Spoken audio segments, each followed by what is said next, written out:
sais que je ne publie pas très souvent des vidéos de moi sur Internet, mais aujourd'hui, je vous offre mes images exclusives de mon premier voyage à Londres. Et pour aider à me guider, j'ai décidé aussi d'acheter un livre qui s'appelle 300 raisons d'aimer Londres de Geneviève Borne, qui est une animatrice québécoise bien connue, mais aussi une globe-trotteuse qui a une très grande passion pour cette ville qu'elle y visite depuis presque 20 ans. Alors, maintenant que je suis bien équipée, on va explorer. Et ma première destination, le palais de Buckingham.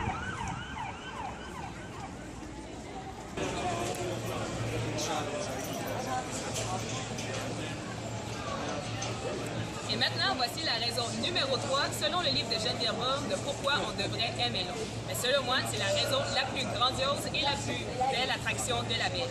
C'est Monsieur Big Ben, une horloge qui existe depuis les débuts 1800 et elle sonne à chaque heure. Et savez-vous qu'il y a même un compte Twitter sur Big Ben?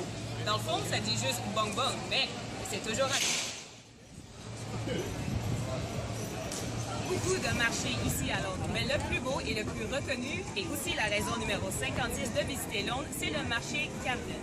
C'est vraiment un endroit idéal pour les accros du shopping, car il y a vraiment de tout ici. Des restaurants, des boutiques souvenirs, des antiquités, nommez-les, il y a vraiment de tout ici.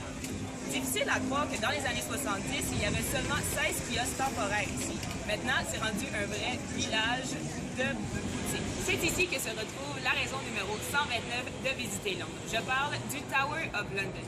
C'est une tour qui sert de forteresse pour abriter les bijoux de la reine et de ses ancêtres. Il y a des couronnes, des bijoux, des signes religieux et il y a même un énorme bol à punch au-dessus de 3 pieds de long avec plusieurs détails dessus. Ça a l'air énorme et très impressionnant. On peut aussi visiter un musée, une salle de torture ou tout simplement se promener en haut du château pour admirer la ville. C'est ici que se déroule le tournoi le plus prestigieux dans tout le monde entier. C'est le stade Wimbledon, un stade où se déroulent des tournois de tennis pendant 2 semaines pendant le mois de juillet. Il y a aussi un très beau musée et d'ailleurs c'est le plus grand musée de tennis voir des expositions sur l'évolution des raquettes, l'évolution des vêtements, des plus grands joueurs, leur nom écrit sur plusieurs plaques. Et aussi, on offre des tours sur les cours de tennis. C'est ici que se retrouve la raison 266 d'aimer Londres. C'est le palais Kensington. C'est un palais où que Diana et ses enfants ont resté pendant 15 ans et c'est maintenant ici où que William et Kate restent avec leurs 2 enfants. À côté, il y a un jardin qui est aussi la raison 267 d'aimer Londres. Vraiment un véritable petit paradis avec une petite galerie où on peut voir des arbustes partout. Et il y a aussi une petite section qui s'appelle The White Garden qui est dédiée à la princesse Diana. À l'intérieur du palais, on peut trouver 3 expositions. Une sur les rois, une sur les reines et une qui est une exposition sur les robes de Diana. Dans ceux des rois, on peut trouver leur salle de lecture, on peut trouver où qui était leur chambre et c'est très semblable à ceux pour les reines.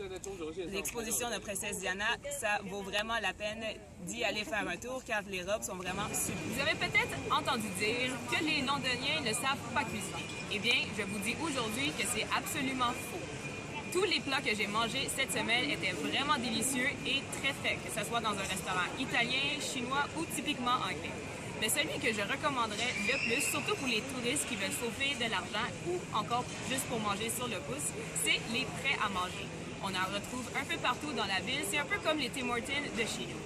Ils vendent des soupes, des sandwichs, des légumes frais, du café, du thé, des salades. Et tellement que c'est frais, ils font seulement à mesure, donc il n'a pas de date d'expiration. C'est vraiment, quand il n'y a plus de 1 mai, ils en font d'autres tout frais. C'est déjà la fin de ma petite escapade à Londres. J'espère que vous avez apprécié autant que moi cette belle ville remplie d'architecture et d'histoire. Je n'ai peut-être pas vu toutes les 300 raisons d'aimer Londres, mais j'en ai vu assez pour vous dire qu'il y en aura sûrement plus. Sur ce, je vous souhaite bon prochain voyage à Londres si vous y allez.